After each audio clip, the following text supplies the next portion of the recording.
Nos acompaña hoy en esa primera entrevista de la hora el doctor Herbert Cubas, que está con nosotros, autor de este libro que ya se los habíamos presentado aquí en la radio, y también había realizado una cobertura muy especial nuestro compañero Oscar Vargas Romero hace algunas semanas aquí en la ciudad de Tacna, la pandemia en el Perú, acciones, impactos y consecuencias del COVID-19. Y permanentemente también don Herbert Cuba está en el programa dominical de Oscar Vargas Romero aquí en Radio 1. Le agradezco los minutos que nos da. Don Herbert, doctor, muy buenos días, gracias por acompañarnos. El tema principal era conocer su opinión, ya avanzado este tema de la pandemia, en la situación que nos encontramos, si el Perú está tomando las decisiones adecuadas para enfrentar esta nueva cepa. Uno cuando ve las noticias está teniendo una especie de déjà vu cuando ve lo que pasa en Europa y cómo empieza nuevamente a una cepa a difundirse por el mundo y cómo viene a afectándole. Me gustaría en ese caso conocer su opinión y saber si es que en esta situación, ¿cómo evalúa las primeras decisiones tomadas por el gobierno? Muy buenos días. Muy buenos días y un saludo a través suyo a toda la región Tacna y a todo el país. Y también un agradecimiento por la hermosa presentación de mi libro el día 5 de diciembre en la Casa Basadre de Tacna, y además por los elogiosos comentarios que ha recibido a través de las ondas de su radio y sus redes sociales. Quiero también señalar que el día de ayer han habido dos hechos coincidentes que han generado mucha alarma y mucha discusión en el debate político en el país. El primero de ellos, que salió en la noche del día domingo, es el caso de Petroperú, que involucra ya casi en una forma más directa al presidente de la República, y con esto sería ya el tercer caso que tiene denuncia fiscal en el país. Y también en modo simultáneo, una enorme alarma por parte del Ministerio de Salud en el sentido de que habían aparecido el día anterior 4 casos y el día siguiente, o sea, el día domingo, 12 casos de la variante Omicron en Lima Metropolitana y en zonas aisladas, lo que hacía presumir de que ya existía lo que se llama una difusión comunitaria o una transmisión comunitaria. Esto encendió las alarmas de pánico por ambos casos. Ahora no sabemos cuál ha opacado a cuál, pero en ambos casos sí. Se fueron muy intensos, y lo cierto es que el desconocimiento que se tiene sobre el comportamiento de la variante Omicron en el mundo entero ha generado esta alarma.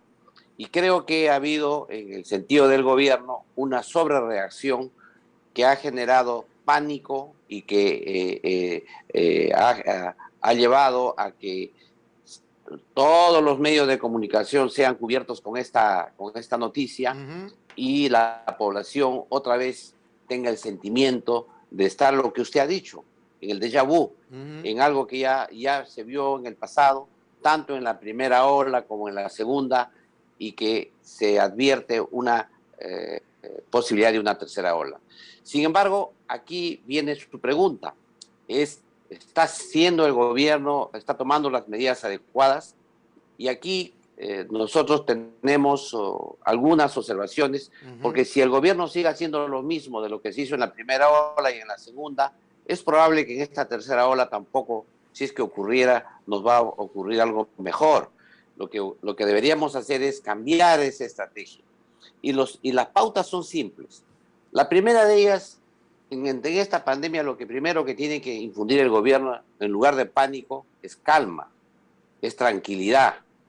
Expresarle a la gente que hay cosas que sabemos ya, que dan resultados, y que eso hay que seguir haciéndolo. La primera de ellas es la prevención, y en este caso, el lavado de manos, la distancia física, evitar las concentraciones y usar mascarilla, siguen siendo el ABC, digamos, de la lucha contra la pandemia.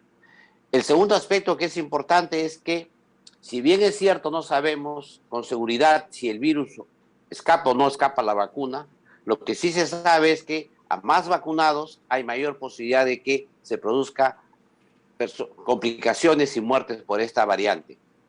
Al menos eso demuestra hasta la fecha el comportamiento del virus. Por lo tanto, sigue siendo la mejor estrategia continuar y profundizar el proceso de vacunación. Y aquí hay que apelar a la responsabilidad de los ciudadanos más que a la coerción, porque hemos tenido muy buenos resultados y Tacna lo ha demostrado con los altos niveles de vacunación cuando la vacuna ha sido totalmente voluntaria. ¿Y esto por qué? Porque la población es consciente de su responsabilidad y además porque existe una vigilancia social, un control social entre los pobladores y entre ellos se cuidan. Pero llega el momento en que el Estado sustituye ese derecho de los ciudadanos de la autorresponsabilidad y pretende hacerle un papá malo y forzar las cosas. Este tema se puede agudizar y complicar y convertir un tema sanitario en un tema político y de derechos.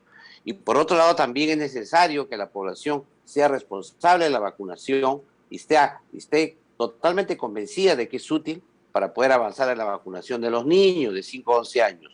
Por lo tanto, también es importante aquí que en lugar de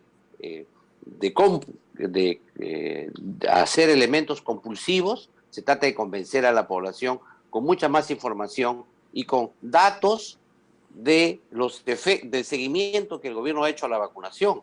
Se han colocado más de 46 millones de dosis. El gobierno tiene la obligación, porque así lo exige la ley, de informarnos a nosotros cuál ha sido el monitoreo de la seguridad de las vacunas, lo que se llama la farmacovigilancia. ¿Cuántos eventos supuestamente atribuidos a la vacuna han ocurrido? ¿Cuántos eventos que sean de interés para la vacunación? ¿Cuántos de ellos han ocurrido? ¿Cuáles han sido los casos más graves? ¿Ha habido casos graves? ¿Ha habido muertes, etcétera? Esta es una obligación que el gobierno tiene que darnos para que la población informada y sepa que luego de 46 millones de dosis no le ha ocurrido grandes daños a la gente, no ha habido esto, entonces puede tomar decisiones más informadas. Es decir, lejos de combatir la desinformación con mayor información como corresponde, lo que hace el gobierno es combatir la desinformación con temas de compulsivos y de exigencias punitivas. Y por otro lado también, como usted sabe, en este tema de la pandemia, se ha avanzado mucho en la producción de medicamentos antivirales. Ya la FDA de los Estados Unidos ha autorizado la comercialización de por lo menos 2 productos, 2 medicamentos, que el Perú debería ya estar en la cola para hacer las compras respectivas, que ahora se sabe que son 2 medicamentos que se toman 2 veces al día por 5 días y combaten el virus. Y esto ya deberíamos estar en la cola, porque como son productos nuevos, va a ocurrir igual que las vacunas. Los que no se apuran a hacer las compras no van a tener la opción de ser los primeros en obtener este medicamento. Y además, también es necesario estar en el avance de las nuevas tecnologías que hay para hacer la detección del virus. No nos olvidemos que en la primera ola, el gran debate que había era qué pruebas debemos hacer para detección del virus de modo precoz. Ahí fue la famosa pruebas moleculares contra las pruebas rápidas o llamadas detección de anticuerpos, que al finalmente nos dimos cuenta que lo mejor que hay es la experiencia que tenemos son las pruebas moleculares. Pero también dentro de estas pruebas moleculares hay gamas, ¿no es cierto? Hay gamas de pruebas moleculares y hay las últimas pruebas moleculares que ya tienen mayor sensibilidad, que captan todas las variantes, ya no se le escapa las variantes, y es más, se tiene que demostrar que captan también a esta variante Omicron, pero además que captan otros virus, que por ejemplo en el Perú hay virus, otro tipo de virus que dan también y que estas nuevas pruebas moleculares podrían detectar al aprovechar la detección del virus, del COVID-19, aprovechar y detectar otros virus que también asolan a nuestro país.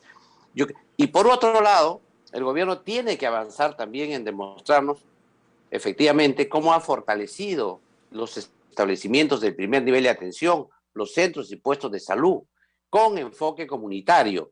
¿Cómo ha avanzado en eso? ¿Cómo ha mejorado la capacidad de respuesta del sistema sanitario? También en los hospitales, en las camas UCI y sobre todo el abastecimiento de oxígeno. Si no nos da una visión de conjunto el gobierno y solo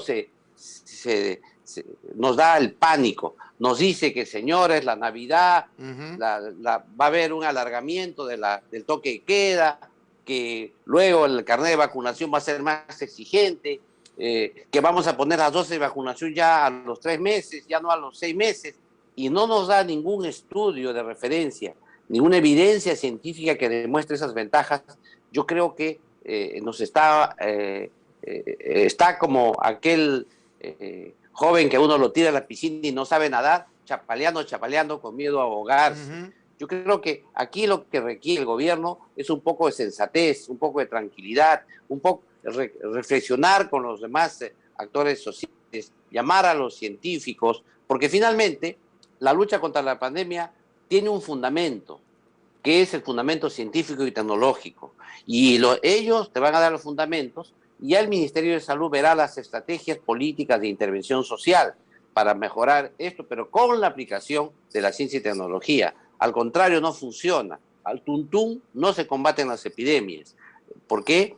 Porque ya está demostrado que la mejor forma de combatir una pandemia es por la aplicación irrestricta de los grandes avances e innovaciones de la ciencia y la tecnología. ¿El gobierno está desorientado en ese tema? ¿Las decisiones son repetitivas?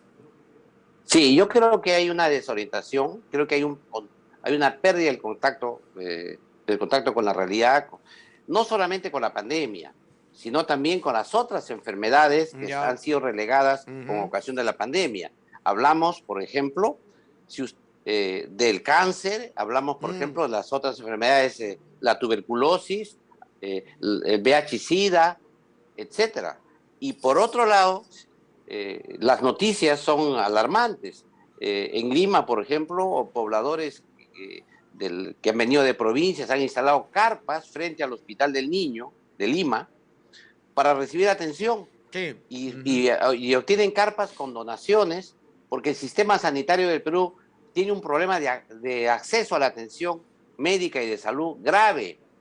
Nada ganas cuando te dicen que la atención es gratuita en el hospital, si no tienes los mecanismos para llegar al hospital. ¿No es cierto? Es como que si a un pobre le dice, usted tiene libertad para viajar por el mundo. Sí, señor, pero ¿cómo viajo por el mundo si no tengo plata para comprar pasaje, para subirme al avión? ¿O para qué tengo si no va a haber cita, médico ni medicamento? No solamente eso, y ni siquiera el transporte para llegar a la posta, ni siquiera el pasaje para llegar a la posta, ni siquiera el hospedaje. Pero esas son políticas públicas que no se han aplicado en nuestro país, ¿no? En el caso de Tano, usted que estaba hace unas semanas acá, y creo que en varios lugares del país lo que se puso de moda luego del tema de Odebrecht fue asaltar los hospitales, ¿no? Y construir hospitales en todas las regiones y dejarlos abandonados en todas, como parte de un sistema de corrupción. Exactamente, y esto es un tema que tampoco el gobierno lo ha enfrentado, por lo menos, no digo que resuelva, por lo menos que haya una línea de acción, ¿no? Con metas para resolver estos temas. Hay hospitales que tienen 10, 12 años paralizados, que están deteriorándose en su construcción, ¿no es cierto? Que hay que poner vigilancia para que cuiden lo que todavía queda ahí del hospital y no resuelven los conflictos. Hay saldos de obra que no se realizan. Pero ese es un tema de gestión que tiene que ver también con la orientación estratégica que da el gobierno para esto. Y creo que aquí, y esto lo he documentado yo paso a paso durante la pandemia, se puso en evidencia no solo los temas estructurales del pasado, que eso era imposible resolver en el corto tiempo, sino la falta de visión hacia el futuro de cómo resolver los problemas. Y el ejemplo más claro lo voy a poner en el siguiente, que fue el siguiente. El 6 de marzo del año 2020, cuando apareció el primer caso de COVID-19 en Lima, el gobierno asignó 120.000 soles para luchar contra la pandemia. O sea, esa era la magnitud de cómo no se entendía, no se comprendía lo que venía a ser la pandemia. 120.000 soles para poner unas carpitas en los 5 hospitales de Lima y el ingreso al Aeropuerto Nacional Jorge Chávez. O sea, eso era la forma como pensaba el gobierno enfrentar una pandemia. Nosotros en ese momento nos dimos cuenta que lo que faltaba en ese instante era visión de lo que había ocurrido en Wuhan, China, de lo que ya ocurría en Europa, porque ya se sabía lo que estaba pasando y todo el impacto económico dramático que tenía la pandemia. Sin embargo, el Perú asignaba 120.000 soles. Ahora pasa lo mismo. Estamos nosotros ahora con una enorme polémica en el mundo sobre si el virus, en primer lugar, escapa o no escapa a la vacuna, a las vacunas conocidas. O sea, es decir, ¿las vacunas son útiles o no? Parece ser que sí, pero en un 70%. O sea, esto es un tema. Además, hay competencia entre las marcas. Una marca dicen yo sí, otras no, y ahí empieza un primer problema. El segundo problema es si escapa o no a los mecanismos de detección que todos conocemos, las pruebas moleculares. Y en esto también se tiene que demostrar que las pruebas que tenemos pueden ser útiles. En esto se estudia. El tercer tema es si es que la inmunidad que ya se tiene a los pacientes que le han dado el virus, esa inmunidad que tiene ya por haber padecido la enfermedad, ¿le sirve o no para la nueva variante Omicron? Parece ser que sí, pero en pequeña cantidad. Porque, disculpe que lo interrumpa ahí, porque escuchaba algunas entrevistas, parece que el Perú le sacó cuerpo a la Delta por eso, ¿no? Porque había un gran nivel de inmunidad en la gente, ya porque hay mucho contagiado. Miren, otro tema, y ahí usted lo ha dicho, ¿cómo se responde a esta pregunta que usted hace? A través de un estudio de cero prevalencia del virus en la población. Eso significaba, y lo he descrito en el libro que usted ha presentado al comienzo, que deberíamos realizar estudios de cero prevalencia en modo secuencial, de tal manera que sepamos, por ejemplo, cómo va la cero prevalencia en cada región para saber la posibilidad del virus. Sin embargo, del contagio de las personas. Sin embargo, el estudio de cero prevalencia se hizo una sola vez, se hizo en Iquitos, y al principio, y en Lima, y esta política se abandonó. Ahora, como es natural, como se ha avanzado muchísimo en la vacunación en el Perú, y en esto hay que decirlo, eso es una gran ventaja, pero se ha avanzado en modo global. Sin embargo, han quedado bolsones, y ahí está lo malo de esta vacunación. ¿Cuáles son los bolsones que están rezagados en la vacunación? Las zonas más pobres, como de costumbre. Segundo, las zonas altoandinas, las zonas dispersas, las comunidades nativas u originarias, las amazónicas, que son zonas que están recién en un nivel de vacunación del 15 al 20 al 25%. Ejemplo concreto, diferencia entre Puno y Tacna. Es la diferencia más notable de cómo es que, si bien es cierto, las cifras globales nos dan una cifra 72, 75%, pero si uno la analiza ya por región y por departamento, uno reproduce la desigualdad que hay en el país, la injusticia que hay en el país. Por eso que creo que esta estrategia de vacunación universal, estandarizada, sin tomar en cuenta las diferencias geográficas que ha habido, ha sido también un error. El gobierno era necesario. ¿Cómo se expande la pandemia? En general, con la siguiente analogía se nos va a comprender. El Omicron, o como fue el virus en la primera vez, entra por los sectores más pudientes, que son los que viajan al extranjero y vienen. Esto gatilla la pandemia y explosiona en los sectores populares. Esto es lo que está pasando hoy día también. La variante Omicron se ha empezado a encontrar en los lugares mesocráticos de Lima, pero poco tiempo después esto va a estallar en los lugares más pobres.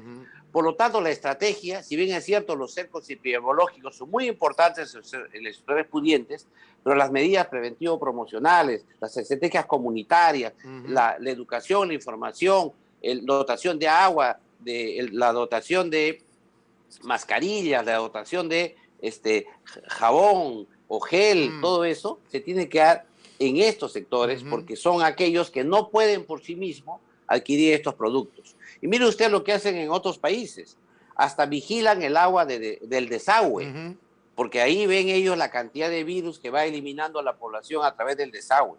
Cosas que nosotros en el país todavía no realizamos porque no le hacemos un seguimiento adecuado al virus, no solamente el virus que ya tenemos, sino las diversas variantes, No, lo que se llama la vigilancia genómica para detectar se estas tendría que nuevas hacer variantes. a todo el sistema, o sea, prioridades, o sea, cambiar todo el país en realidad, porque, por ejemplo, el grado de las inversiones que se hacen en salud, en acciones, no son las necesarias. O sea, por ejemplo, Tacna consume agua potable con exceso en boro, en arsénico, en aluminio, más de lo permitido por la Organización Mundial de la Salud, y no se hace nada por cambiar eso, ¿no? Y todos los días consumimos ese tipo de agua. ¿Y quiénes la consumen? Como lo dice usted, los sectores más populares que no pueden comprar un agua preparada o un bidón de agua de algún lugar, ¿no es cierto? Y son la gente que capaz incluso no llega ni a hervir el agua para poder tomarla. Entonces son los más afectados. Es igual que el virus. El virus llega de Europa por vía aérea, generalmente entra por el Jorge Chávez, se va a sectores acomodados que pueden, en cierta medida, incluso se vacunaron fuera algunos de ellos, ¿no? Que pueden protegerse, pero ya el contagio va hasta que llega al sector popular y ahí lo revienta, porque no pueden ni cambiar la mascarilla. O sea, tienen una mascarilla que meses y no pueden cambiarla porque no tienen el recurso económico. Exacto, para ellos ese es un requisito. Para ellos no es una medida de protección, sino es un requisito, pero eso se la ponen para decir que la tienen. Pero en realidad las medidas de protección estrictas no se llevan a cabo. Aquí no se puede resolver todos los problemas estructurales que tiene el país. Por ejemplo, la brecha de infraestructura que tiene el sector salud asciende a 52.000 millones de soles. No se puede decir, oiga, señor presidente, ponga usted los 52.000 millones de soles porque nos acabamos con un tercio del presupuesto general de la República. Sin embargo, lo que se puede hacer es que sepamos cuál es nuestro norte, cómo vamos a ir a avanzar en modo progresivo a una meta.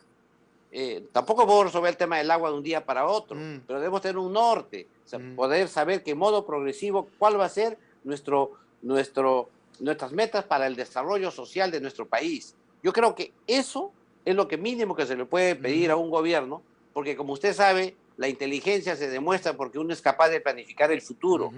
Y un gobierno inteligente debería ser aquel que nos diga, señores, tenemos un plan de desarrollo que lo estamos cumpliendo meticulosamente a 5 años, 10 años, 15 años, 20 años, 30 años, como lo hacen los países desarrollados. Sin embargo, nosotros en ese plan lo que hemos hecho es tratar de salvar la crisis de alguna manera, como decía, y no damos una alternativa distinta. Porque además, y la pandemia lo ha demostrado, una pandemia es un hecho político, un hecho económico, social, cultural. La pandemia lo que ha demostrado es todas las ineficiencias que tiene la forma de vida del peruano.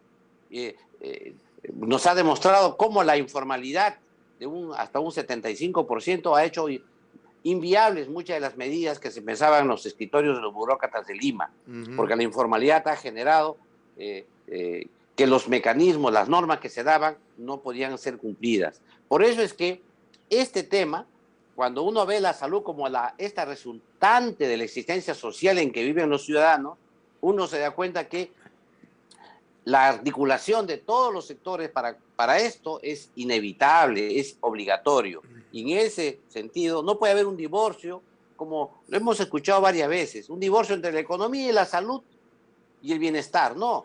O no hay un divorcio entre la libertad y la lucha contra la pandemia.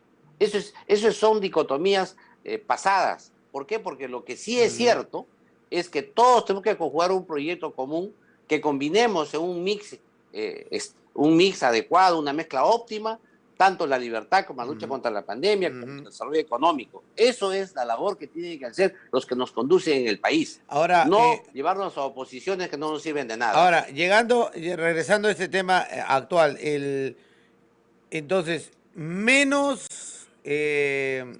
restricciones, me diría usted, menos limitaciones y más información, más, Exacto. o sea, yo coincido en el tema de la información por lo que nos dedicamos, o sea, las campañas del gobierno son desastrosas, o sea, no hay una estrategia, desde el propio presidente, que con lo que está viviendo, y usted lo tocó al principio con Petroperú, ¿no? Y lo que no habla, no da conferencia de prensa, no tiene una entrevista con medios de comunicación, o llega a la gente mediante medios masivos, se siente un presidente ausente y una falta de liderazgo en ese momento. Un ministro que sale y te dice, mañana esto y lo otro, y nos quedamos, oye, y cambió todo de un ratito, ¿no?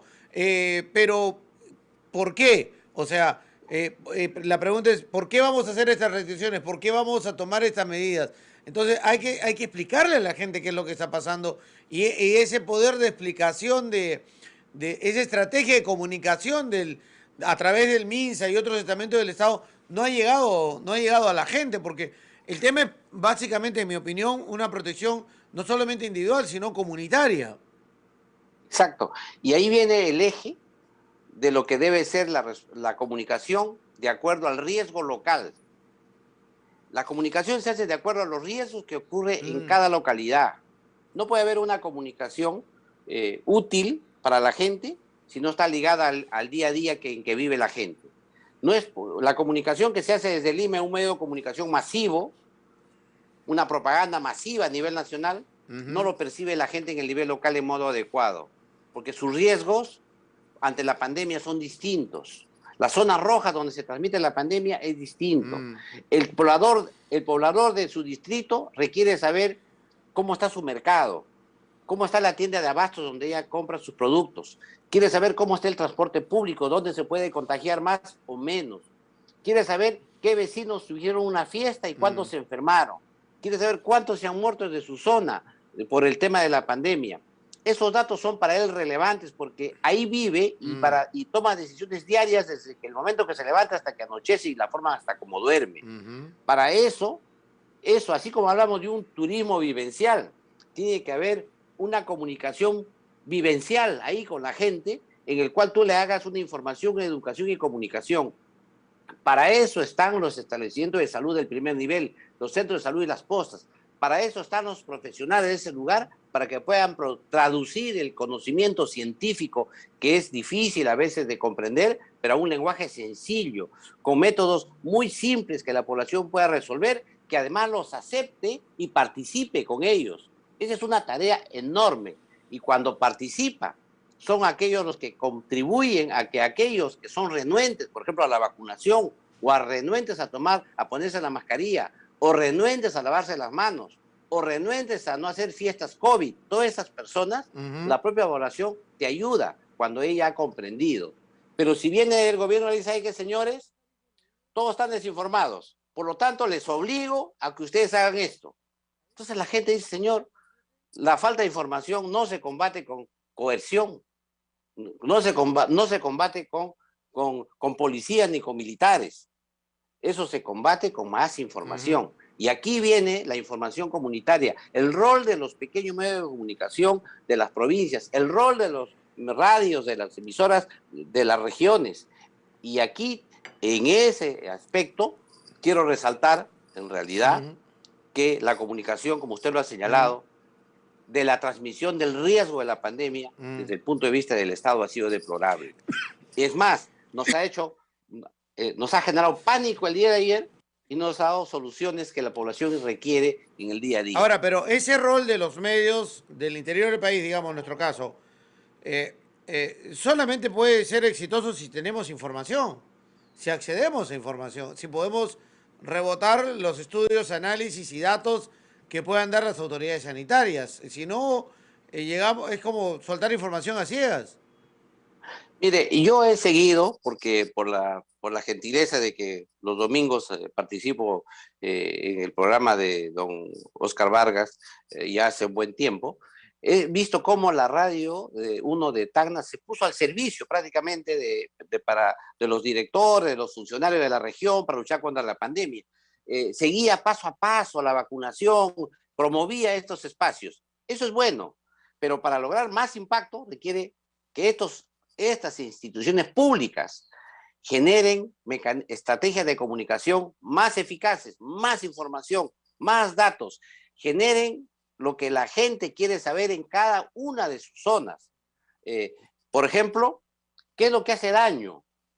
Lo ha dicho el propio Organización Mundial de la Salud y todo el mundo lo señala, que es la infodemia, es decir, aquella información que está totalmente fuera de la realidad y que a veces confunde a la población. Pero ¿cómo combates eso? Con dándole una información adecuada. No es prohibiéndola, es dando información adecuada, dando referencias adecuadas, generando mecanismos desde el Instituto Nacional de Salud de Lima, desde el Ministerio de Salud, dar pautas científicas. Toda comunicación que dé el Ministerio de Salud debe estar sustentada en evidencia científica. Sus intervenciones deben tener evidencia científica.